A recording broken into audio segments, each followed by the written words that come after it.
In a world where nothing is certain, ladies and gentlemen,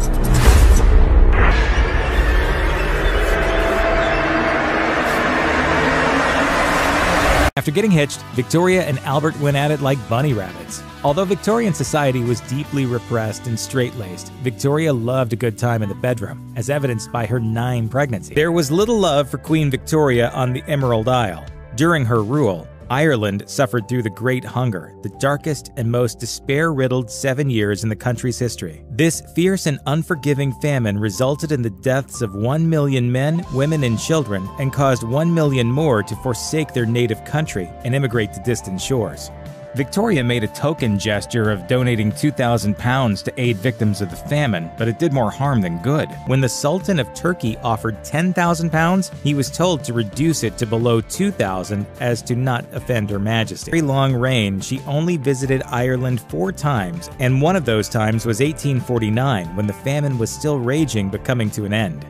Victoria's reputation was eventually so infamous in Ireland that she came to be known by the nickname the Famine Queen. The only assassin who came close to harming a hair on her head was a former soldier named Robert Pate. He whacked the queen over the head with an iron-tipped cane that left her bruised and battered, but still very much alive and kicking. Victoria had an Indian servant named Abdul, whom she treated like an exotic pet. Although she was called Empress of India, she never set foot in the country. The empire included over 13 million square miles of territory and a quarter of the world's population. But Britain's policy of colonialism did untold damage. Abdul's fellow countrymen and women suffered terribly. In the late 19th and early 20th centuries, an estimated 12 to 30 million Indians died from starvation, while Britain benefited immensely from plundering India of all its loot. In general, British imperialism led to widespread poverty, famine, and genocide. As a child, Victoria was forced to adhere to the Kensington system, which was devised by her mother's royal advisor, John Conroy. It fostered complete dependence upon her mother, kept interactions with other children to a minimum, and isolated her from the world. It also forced Victoria to hold someone's hand every time she climbed the stairs, and she was made to share a bedroom with her mother until she became queen. She could be fiercely critical and have an acid tongue. She even blamed her son Bertie for Prince Albert's death, which she believed was caused by typhoid fever he contracted while visiting his troublesome son in Cambridge to give him a stern talking to. In general, she didn't think very highly of babies or pregnancy either. There was Edward VII, the Playboy King. Known as Bertie, he set a new royal standard in affairs, drinking and gambling. Bathing in champagne was one of his preferred pastimes and just the tip of the iceberg.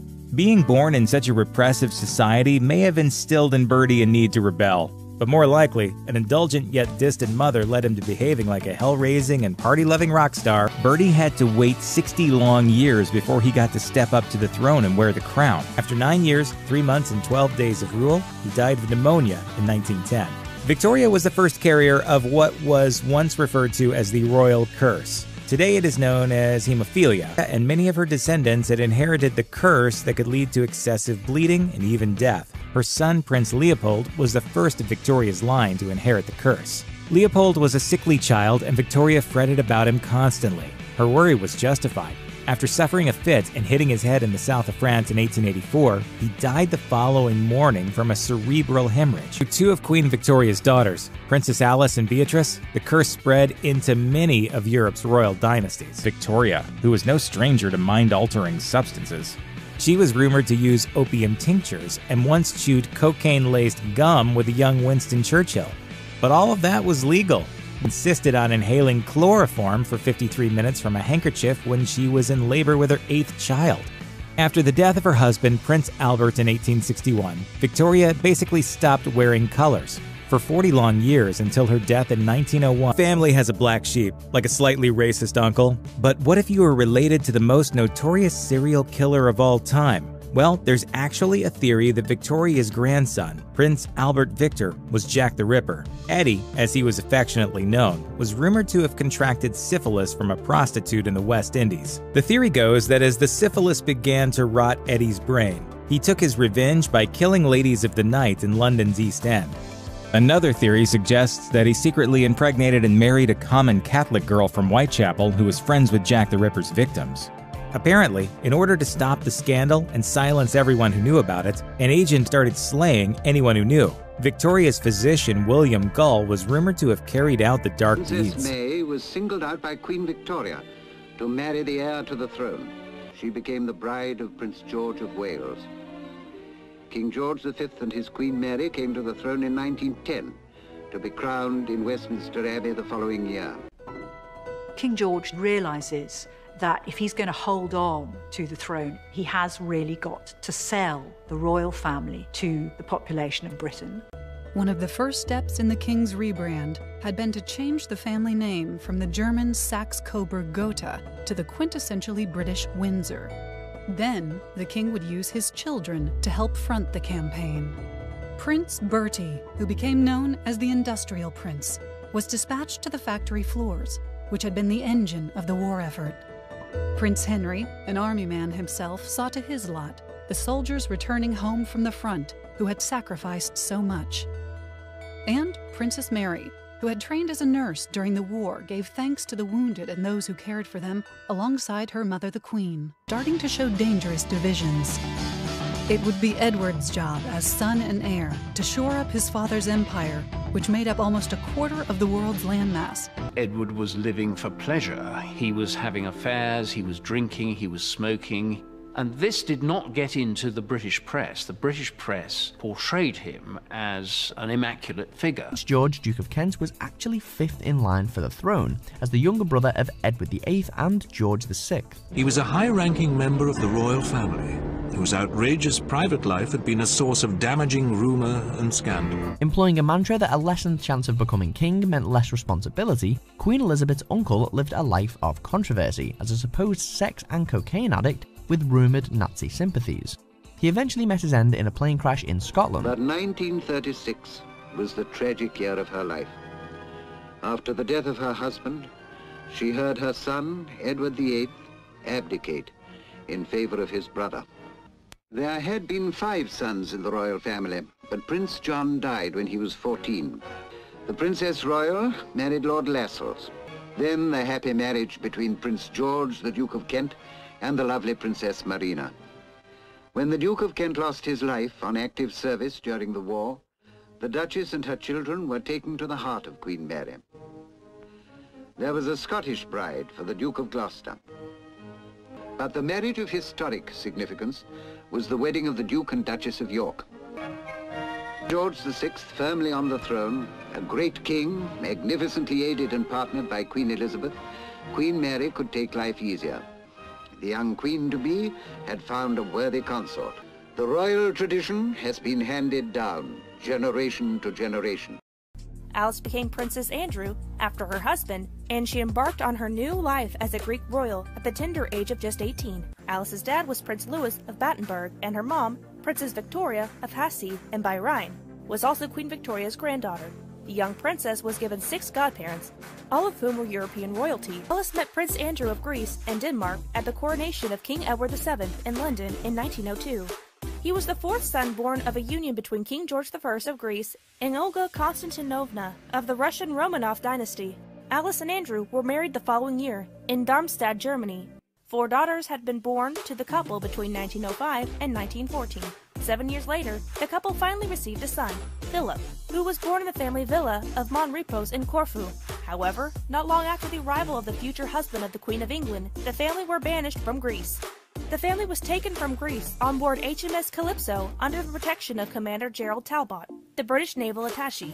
Prince Andrew and his family finally settled in St. Cloud, just outside Paris, France, in a small home which Princess George of Greece had loaned them.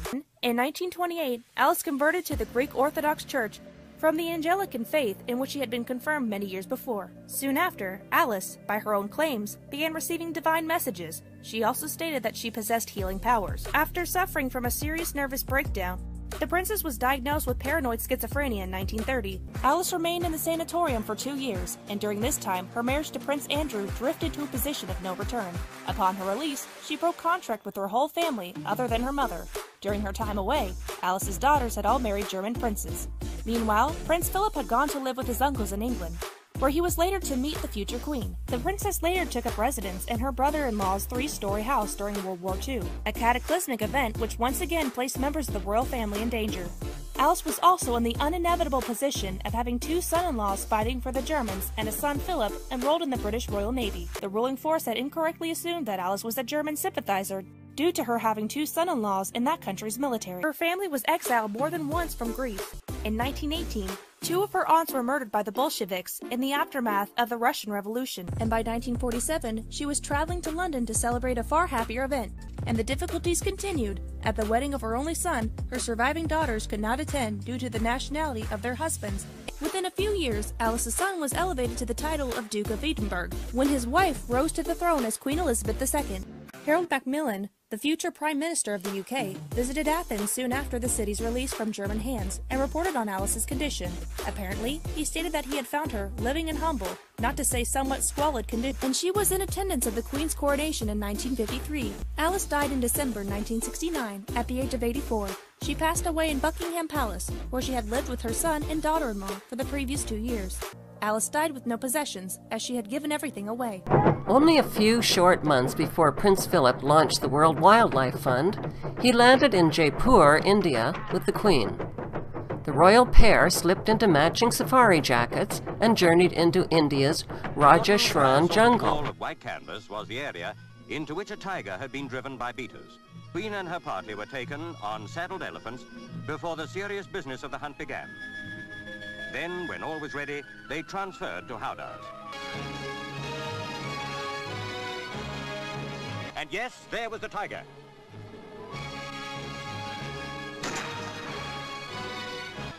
But there was more hunting to come. The next prey was a rhino. The Queen spotted the huge beast, though it was almost completely hidden. The guns saw it too, and that was the end of another animal. Ian MacPhail, the World Wildlife Fund's first international appeals director, told a British TV crew that Philip shot and killed a mother elephant while her orphan calf ran off in terror. Philip co-founded the World Wildlife Fund in 1961 with former Nazi SS officer Prince Bernhard of the Netherlands. Comes to blood sports, it's an all-in-the-family affair. Like father, like son, like grandson. I asked my sweetheart